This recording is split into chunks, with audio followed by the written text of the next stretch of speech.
Bismillahirrahmanirrahim. Assalamualaikum warahmatullahi wabarakatuh. Perkenalkan, nama saya Yulianti dengan NIM 2023 62010. Fakultas FKIP, Prodi PG PAUD. Baik, di sini saya akan membuat tugas video yang telah diberikan oleh dosen saya, yakni Bapak Dr. Fernandes Arung, MPD, yang dimana tugasnya itu yang pertama perbedaan karya ilmiah dan non-ilmiah. Yang pertama, karya ilmiah. Karya ilmiah adalah tulisan yang disusun secara sistematis berdasarkan fakta, data, dan teori yang dapat dipertanggungjawabkan. Adapun ciri-cirinya yaitu pertama, menggunakan bahasa baku dan formal. Yang kedua, berdasarkan data atau fakta seperti bisa hasil penelitian atau kajian teori. Yang ketiga, disusun secara sistematis atau ada pendahuluan, pembahasan, dan penutup. Yang terakhir yaitu bersifat objektif, tidak berdasarkan perasaan pribadi. Adapun contohnya yaitu seperti misalnya saat kamu membuat tugas kuliah PAUD tentang pengaruh kegiatan bernyanyi terhadap perkembangan bahasa anak usia dini. Di situ kamu bisa mengumpulkan data dari observasi anak, menggunakan teori dari para ahli, menulis dengan bahasa formal. Itu termasuk karya ilmiah. Sedangkan karya non-ilmiah adalah tulisan yang tidak harus berdasarkan metode ilmiah dan lebih bebas dalam penyampaian. Adapun ciri-cirinya yaitu menggunakan bahasa santai atau bebas. Kedua, tidak harus berdasarkan data atau penelitian. Sedangkan yang ketiga itu bersifat objektif atau mengandung pendapat atau pribadi. Sedangkan yang terakhir itu tidak bersifat struktur yang ketat. Adapun contoh dari karya non-ilmiah yaitu misalnya, kamu menulis cerita pengalaman saat mengajar anak di TK. Hari ini anak-anak sangat suka bernyanyi, sangat senang bernyanyi. Mereka tertawa dan berlari-lari di kelas. Ditulis berdasarkan perasaan dan pengalaman pribadi. Itu termasuk karya non-ilmiah. Adapun yang kedua yaitu mengapa karya ilmiah harus terhubung dengan penelitian sebelumnya?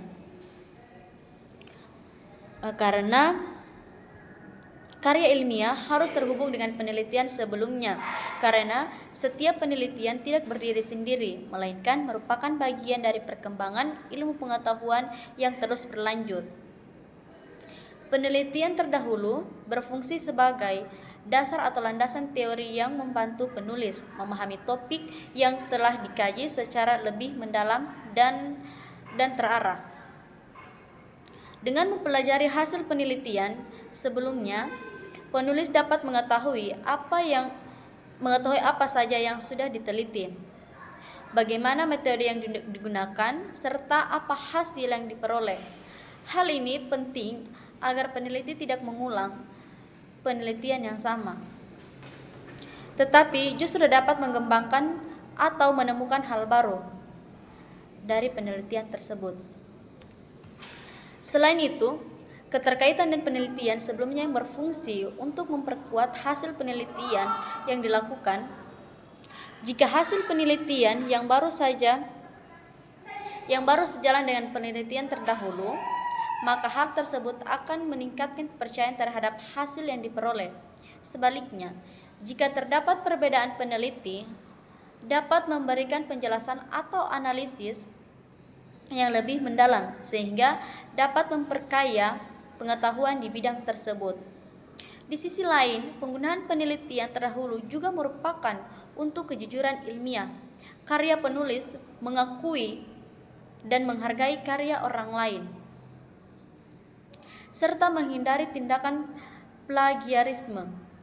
Dengan demikian, menghubungkan karya ilmiah dengan penelitian sebelumnya sangat penting karena membantu memperjelas arah penelitian, memperkuat dasar teori, menunjukkan kebaruan, serta menjaga etika dalam penulisan ilmiah.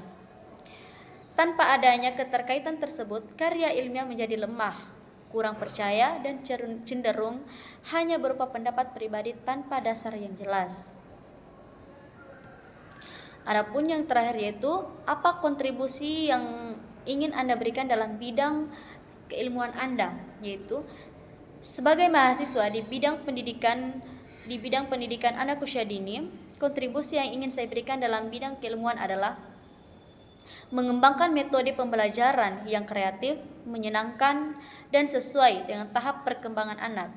Saya ingin berkontribusi dalam menciptakan kegiatan belajar yang tidak hanya berfokus pada kemampuan akademik, tetapi juga pada perkembangan bahasa, sosio-emosional, motorik, dan kreativitas anak secara menyeluruh.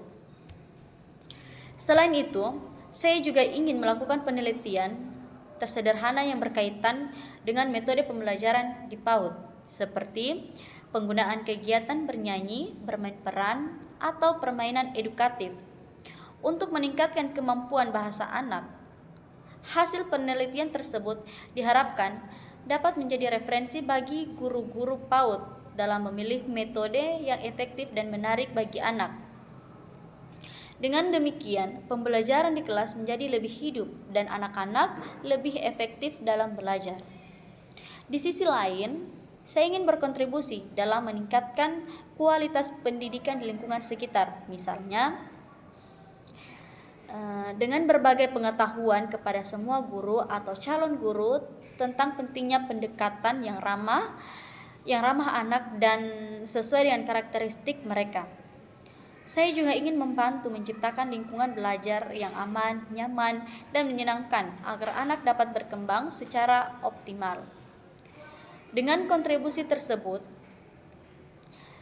diharapkan saya dapat ikut berperan dalam meningkatkan kualitas pendidikan anak usia dini serta membantu mencetak generasi yang cerdas, kreatif, dan berkarakter baik di masa depan. Baik, itulah penjelasan saya, lebih dan kurangnya mohon dimaafkan, dan saya akhiri wabillahi taufiq wal hidayah. Assalamualaikum warahmatullahi wabarakatuh.